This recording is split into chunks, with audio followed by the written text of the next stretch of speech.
So this is what you missed. I'd like us to go on a quest for productivity. I call it powerfully productive. We're going to figure out how to be productive in a COVID world. My name is Obeng, and I'm going to be taking on this journey. I've spent ages thinking about this digital world we're now in. I've written about it, I've done TED Talks and so on. So as we go through the presentation, I'll be using examples from the outside world, but I'll also tell you a little bit about my own journey over the past 20 years. So when I do that, I'm not showing off. I'm trying to explain that many of the things which I'm sharing with you are concrete things you can now go off and use, because I've used them and I've done the bits which have failed and I've stopped doing those bits, and I'm going to share with you the ones which work. So even behind me here, this is a view of one of my conference rooms in virtual reality, where I teach in my virtual business school. The space itself is called Cube. That's what we call the campus. So let's make a little bit of a start. The journey is very simple. I'm going to talk a little bit about what's changed, why we need to do things differently. Then 3 parts. 1, about you. What do you need to do to be productive? 2, about the business, the whole organization linking to your customers. What does productivity look like there? And then number 3, which is perhaps the most crucial one of all, which is how on earth do we do it as a team together? So that's the plan I'm going to go for. And I'm going to jump between different spaces. So sometimes I'll be on this big screen behind me. Sometimes I'll just be talking to camera. Then I'll dive into my virtual world, which is where all my materials and slideshows are. So it's a bit like an MTV video, jumping from. So I hope it's exciting anyway. So making a start. Easiest place to start would be just by sharing with you what I think was happening to us even before we got into the COVID joy. So this is one of my classrooms. Let me zoom in a bit. This is what it looks like from above. This is what it looks like once you stand in the entrance hall. And what I've done is I've just sort of PNG'd it just so that you guys would like it. So I don't know if you can see the logo up on the right. And I've been good. I've tried to sort of connect to my customer. It's not what you're supposed to do when you're highly productive. Make sure what's of value for the customer and deliver that, etc. So I've got a nice little sort of outline of what we're going to be doing at the far side and so on and so forth. But where I want to take us to start off with is thinking about productivity and how we've dealt with productivity over the past few years. Quite simply, if you talk to most people about productivity pre-COVID, they would have told you productivity is really useful. And I suspect even in P&G, you had exactly the same sort of mindset. Very simple idea, which is we can do stuff which, let me put a thicker line on, which gives us a particular outcome or output. And there's a certain level of effort required.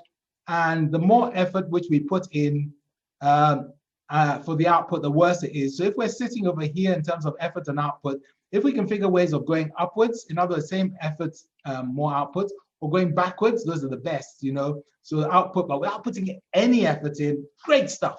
That's how people would have described it. But you would have noticed, even before COVID, that your life had changed.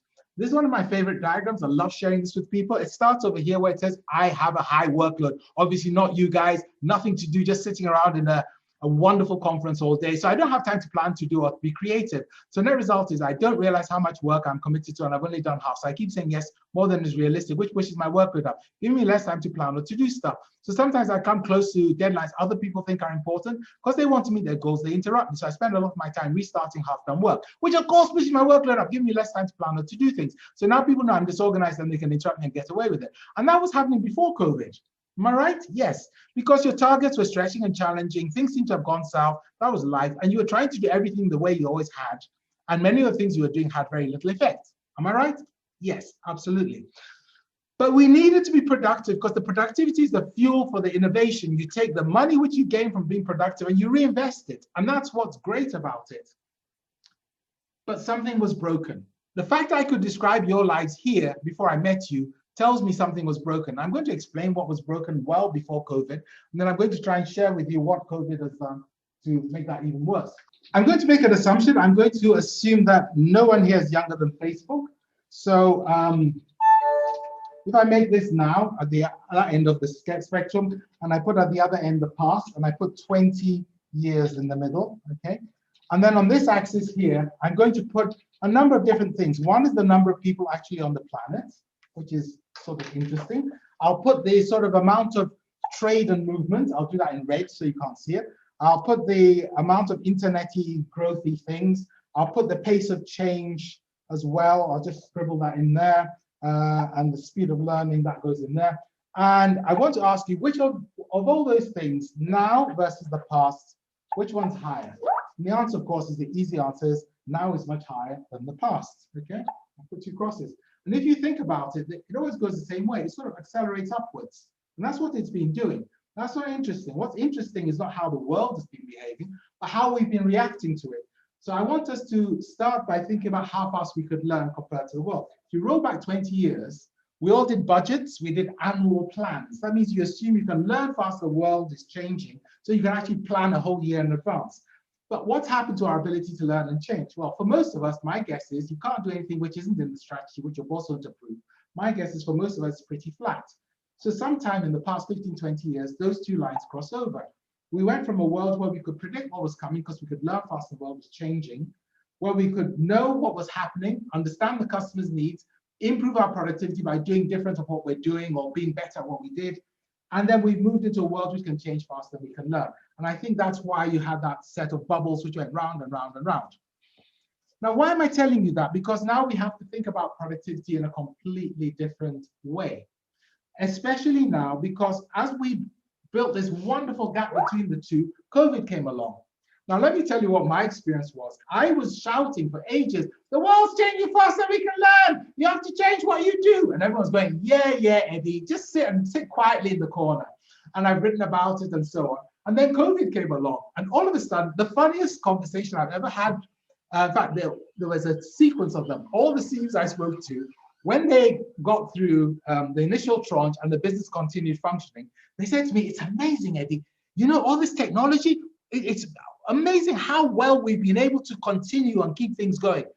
And I just laughed at them because they spent trillions investing, I think it's like 32 trillion, investing in technologies to allow people to work together and collaborate. And then they were amazed when it worked because they never bothered using it, although the opportunity was there for a long time.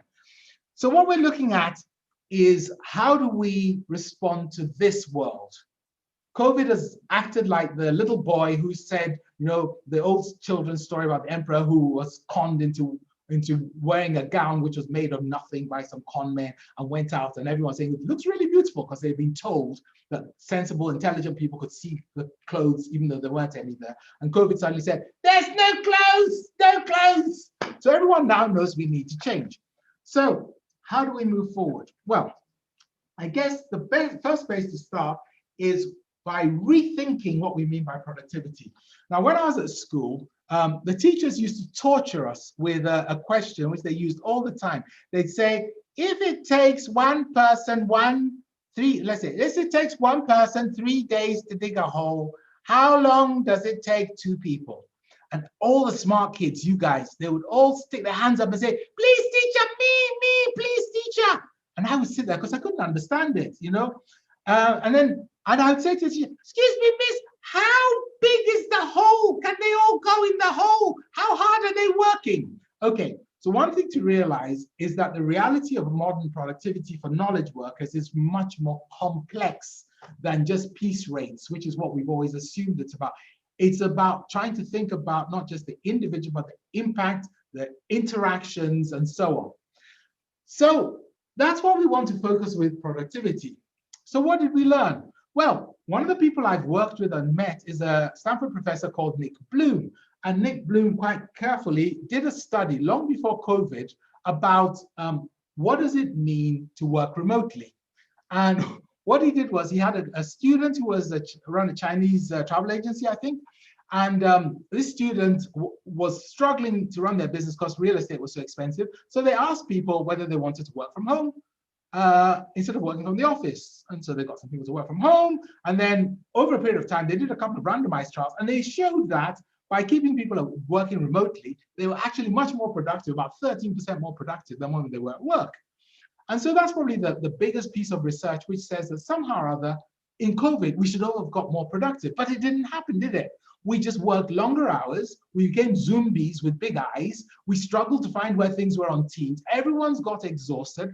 The statistics now show that we are socially isolated. We feel far away from our colleagues. And at the same time as that's happened, the productivity for most activities is still pretty flat. Isn't that weird? So what's going on?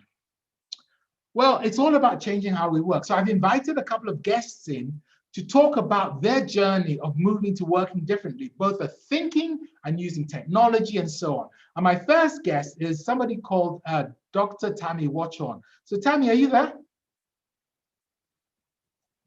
Tammy, are you there?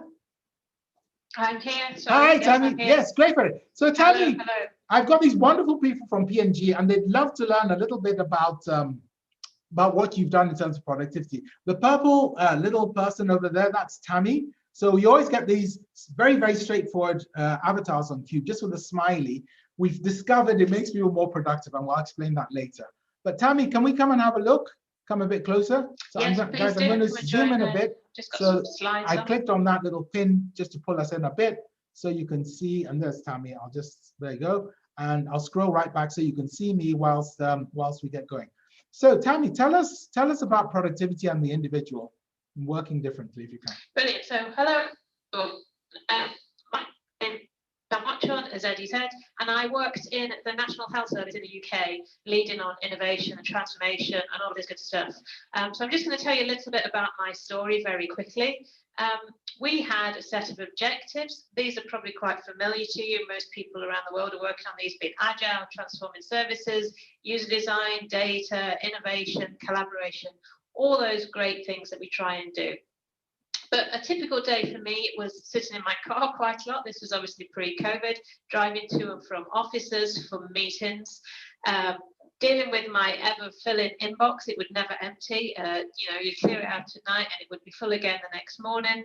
Spending an awful lot of time writing papers for meetings, or reading papers for meetings, or editing papers for meetings, that you would then go to sit around a table like this, trying to discuss things like innovation and creativity and transformation, nothing creative about it, mostly talking about things that had happened in the past with all of these papers that everyone's written, and half of the room being disengaged, doing their email or doing their internet shopping.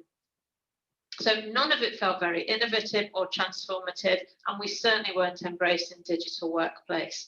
And then I met Eddie and discovered Cube and the virtual facility, and thought, well, let's give it a go. Let's try and do that. So we got some people together and we put them on a training program, but we gave them real work to do. And what we discovered really quickly is that we could get a really good piece of work delivered by a team virtually on Cube whilst they were learning how to do it in a different way. So the learning was embedded immediately and they were producing work. So we were doing two things at the same time in a really effective way. Some of that was driven by the pets on Cube, performance enhancement tool. There's a whole load of them, but they helped us collaborate. They helped us come up with new ideas. They helped us deliver things really, really quickly. So that productivity really happened. We could write a project brief together and agree it in about 15 minutes, and no one needed to write it up because it stayed on the whiteboard. We then started to go wider and think about things like virtual hackathons and events. So we had big speaker events, virtual hackathon. Health service in the UK, we were able to bring in people from across the globe to help us on some of those challenges we have. So it got rid of all of that, so bringing people in. Also, a couple of hours, we could really crack through a lot of the problems that we had and come up with lots of ideas. So it saved an awful lot of time whilst allowing us to collaborate with a much wider audience. So I stopped going into the grey office of gloom, as I called it, and into my home office. Unfortunately, I live in Edinburgh, so it very rarely looks like that out of my window. That's a dream office, but this is my office now. It's a virtual office on Cube. I've stopped having meetings. We have something called Drumbeat. So instead of meeting once a month or once a fortnight to do a whole spiel about what we've done in the past, we meet regularly. We do something called Hopes and Fears to work out what we need to do in the session, and we get on with the project in the session. We don't meet to talk about it, we meet to do it. So again, lots of productivity there. As a result of that, I reduced my hours. I went down to 3 days from 5, but I was delivering twice as much in terms of outcomes. But I wasn't busier. I was going to a lot less meetings, hardly any meetings, which meant there were no papers. My email pretty much disappeared. No one believes me, but I managed to get rid of most of my email. So all of that valueless stuff that we do was gone, which gave me more time in the day to do the creative stuff, the collaborative stuff, go out for a walk at lunchtime, have a proper lunch break. And I was no longer traveling. So I know with COVID, most people are still are at home now, but I got rid of those horrendous commutes that we have. And we were also having a lot of creativity and fun. So we managed to shift an awful lot of people in the health service to work in that different way. So when COVID hit, they were able to just go home. A lot of them were already at home, but there was no real change to what they were doing, and they were still able to carry on with their productive and effective way of working collaboratively. Brilliant. Thank you very much, Tammy. Tammy, the thing is that because unfortunately we're distant from people, there are no questions and answers. But if there's one piece of advice you could give them about individually, what do you need to do in yourself, in your belief system, and how you work, or anything which would, as an individual, make you more productive, what piece of advice would that be? I think don't keep doing what you keep doing. A lot of COVID has just created more work because we've just lifted office life into a virtual with Teams and Zoom life. Actually, you need to stop and change how you're actually doing things. So stop and think about it and find new ways of doing. You have to create new habits and work in new ways. Brilliant. Thank you very much, Tammy. And I'll do the applause because you can't hear them. So thank you very much. Thanks. That's great. So let's roll on. We've talked about individuals. I promise you that. I want to switch and talk a little bit about teams. No, actually, let's go straight to the business end, because I had two fascinating conversations today, and I'll just tell you about both of them.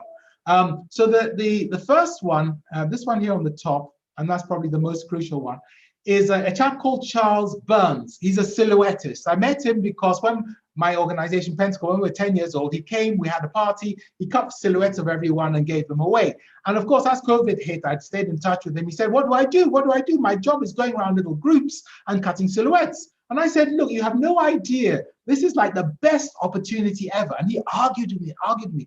And then as we spoke, I started to try to get him to understand that, yes, it was nice that he was physically there, but he was so professional, so good, that he didn't really interact. We loved having him there, but what we really loved was as he created it, for us to see him creating what this silhouette was, and then for him to give it to us as a gift. So you could do that digitally.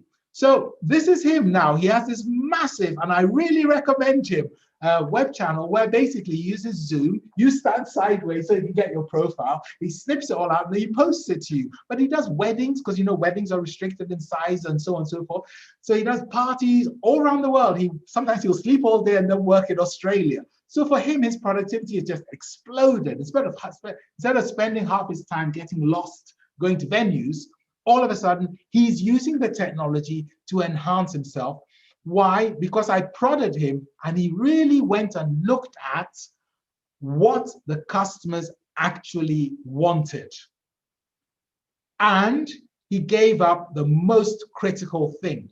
You see, and I'm going to jump off cube now.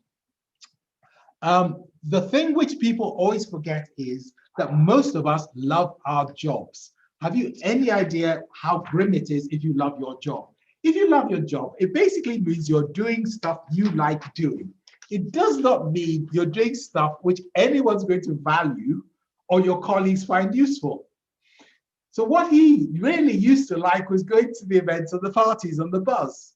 He had to give up what he was doing in order to be effective and to really produce more. So the question is, what on earth do our customers want, and how do we work back from that to make sure that we're producing stuff they want? Well, I have a shortcut I use when I'm trying to get people to understand what the customers want, and I'll share it with you. It's a tool you can use. I've got an example of it. I think it's here to the right. I'm not sure, but we shall find out. Okay, let's see. Yep, it is. Okay, I put it on this board over here. Example. It's always good to take example, isn't it? So this is a conversation I had. As you can see, I work on Cube. You've already met Tammy. That's where I spend all my life, basically. But universities, of course, now are struggling to keep the feeling and the learning process going. And one university approached me last week, and they were talking to me, and I realized I had to try to get them to describe what they wanted, because what they'd done as COVID hit was they went, we're a university, are there any software things which are there? Yes, and they focus on the software, not the outcome. The outcomes are what are important, but they just look around and got a piece of, yes, there's a bit of software here which will share out all our coursework.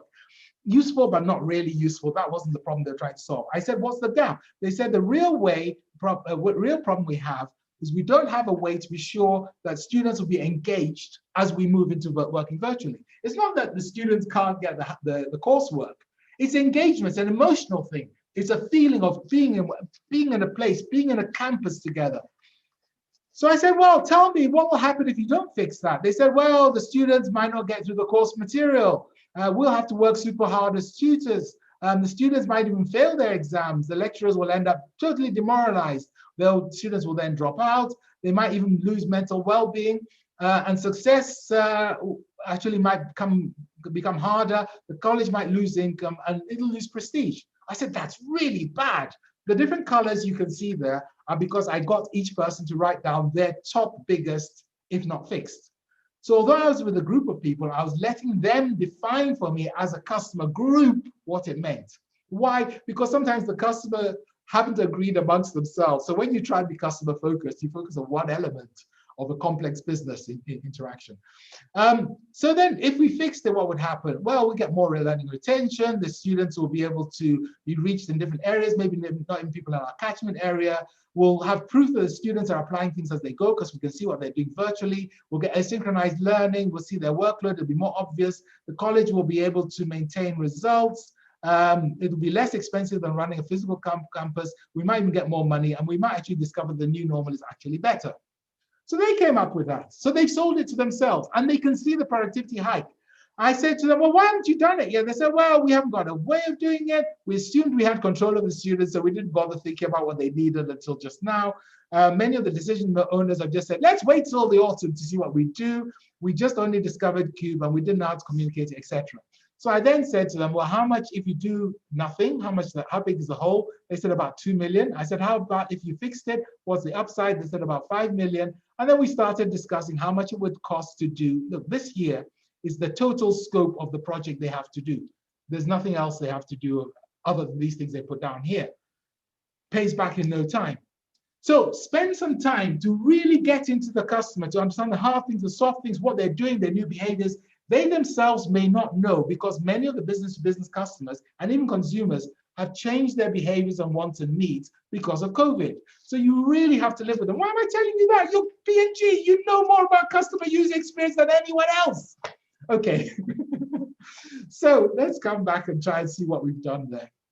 So if I've done a good job so far, what I've managed to help you do is understand that as an individual, look for the things you really like, okay? Those are probably going to disappear. Look for the things you're scared of. When you know, I always say, go where the fear is. It's a quote I stole from a chap called Brian Rose. But I really have to go, oh, I don't want to really use it. That where the fear is, that's what you need to do to get results, to be productive. Now we've talked about the organization, reorienting to really think about the business outcomes which the customer wants. If you do stuff which the customer doesn't need or want, it's not productive. It's activity, but it's not outcome. So what do you think will happen? Well, I'll tell you what will happen. So here you are now. You're happily delivering something to the customer. So let's have, what should I do? I'll do the customer over here. I'll give them a nice sort of smiley face. There you go. Customer with a crown. Customers have crowns. This is you over here. And there's stuff you do. All of you as a team, you all do different things and you produce something for the customer. Now, some of that stuff the customer really likes, with that green. Some of the stuff the customer doesn't find useful, so usually they don't want to pay you even though you've done the work, and so on. So what's changed? Well, we know that the customer's needs will have changed, but it also means what you deliver will have changed. Maybe you used to have a single large pack, now you have the multiple packs. I saw something like that. Or maybe you have to rethink the speed of delivery. I don't know what it's going to be, but suddenly everything you'll need to do has changed. So all of a sudden, the team who bring together the customer need also changes. It's not the same people, it's not the same mix of people. Now, why is that a challenge? Well, did it ever happen to you that you had a group of friends and you meet often and you go out, and because you've known each other for so long, there's almost no conversation, you literally just get on with stuff? And then one of them says, I've got to bring my other half of my kid with me. And everyone goes, oh, they're all grown. It's not because they don't want the other half of the kid to come. It's because you've grown so used to each other and you know how to work. You work like a super team. You're highly productive. All that somebody needs to do is raise their eyebrow and everyone knows we're turning left. Are you with me? Great. And now suddenly you have to work with marketing. Marketing. We're engineers, marketing. Okay. So you know it's going to be challenging. And this is where we hit the problem. It's called the J curve. Whenever you try and bring new people into a team which is already functioning and very highly performing, what happens is the productivity starts off with everybody working. So all these people, the original ones, are working. It's up here. You bring one of these yellow people in, what happens straight away is it goes down. Firstly, they don't know what's going on. Secondly, nobody really brings them in. So they start to stay on the outside because the super team are quite happy. They don't really want to tell you everything. And then you add some more people and it just keeps going down. And it keeps going down. And if you're lucky, what happens is you get to a certain point where people are no longer resenting the fact they have to show how things are done, or we do things with PowerPoint, use Excel, etc. And they come together as a group, as a new group. They shake the box, they reset how they'll work together, and you get this amazing whooshing in productivity, in the ability to deliver, in creativity and everything else. This J curve is really the headache. How do you get past the bottom of the J curve? In some teams, they literally just drop their productivity, fall out, and then the productivity actually doesn't recover. Everyone's very polite, everyone says that, but nothing really happens. So how do you get past this J and whoosh it up? You've got to shake the box. You've got to redo the ground rules. What does that mean? Well, there is a way of working. So you've got to figure out how the new way of working should be. There are two steps to this. The first, bring everyone in together. And then what I would do if I was on Cube is I would say to everyone, look, we've got this new thing we've got to do. What we're going to try and work on, I'm just moving us around so I can get to where I need to. There you go. So what we've got to work on then is getting everyone's idea of what the objective is. Let me share my screen, share. Okay. So I would bring everyone to a certain point, and I use this other tool called 5 Ps. I say, look, everybody, capture what you think the purpose of what we're trying to do is. The principles, what's in, what's out. Who else you think should be involved or is involved, how you think we might do it, and what does good look like to you?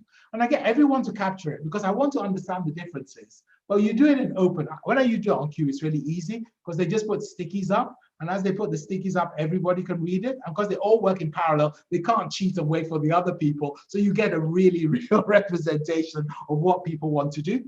So that's what you do. You capture what the goals are and capture where the gaps are and make it explicit and open. That's step one. The second one hovers around these principles. This is how you set the ground rules. And the way you do that is you ask a really simple question. You go, well, okay, everyone, what are you scared might go wrong? What are your greatest fears in this team? And one person might say, oh, my greatest fear is that nobody will listen to me. Somebody says, no, my greatest fear is I have to work in my time zone at midnight, and so on. So you ask them about their fears. This is another tool I use. Here it says hopes, there it says fears. Usually I'm looking for the fears. Why? Because if you capture all the fears people have, it makes it really, really easy to know what to do to fix it. So everyone says, oh, we're listening to Eddie, he's just going to go through the same old boring stuff. We could say, okay, so what I'll do is whenever I say anything which is known, I'll change my mind, okay? And we agree those. Once you have those ground rules, you keep an eye out. If somebody sticks to them, you say, well done, reinforcing good behavior, always reward good behavior. If somebody doesn't stick to them, you say, hey guys, we agreed these were our ground rules. Let's not do that anymore. Let's do less of that. So never ever reward bad behavior. The team see this, then they start to behave, and then you move forward like that. So what you've got there is you've got 3 different levels of interaction. You've got individual interaction. We understand we need to go and look at everything from the customer point of view back into the organization. As we do that, the teams we work with will change, and the net result of that will be that we have to figure out how we should engage with that and what we're going to do. So I've given you quite a whirlwind tour. So I'm going to stop for a second to give you a chance to breathe, but more importantly, to give you a chance to think. And I'd like you, if I can find it fast. Yes, I can. There you go. I'd like you, if it's possible, to just spend a few maybe a minute, maybe 30 seconds, I don't know, something like that. Just contemplating this little diagram here. I want you to imagine pre-COVID productivity activity, that's the one on the left. And I want you to think about what things did you do to be successful? And maybe come up with 2 or 3 things which you used to do, which worked brilliantly and made you really productive. Now I want you to think about this new world, faster pace of change and learning, COVID scaring everybody, making them stressed. What are the things you need to do here? I'm going to shut up for exactly 22 seconds, and then we'll move on. So you have to work fast. Go for it.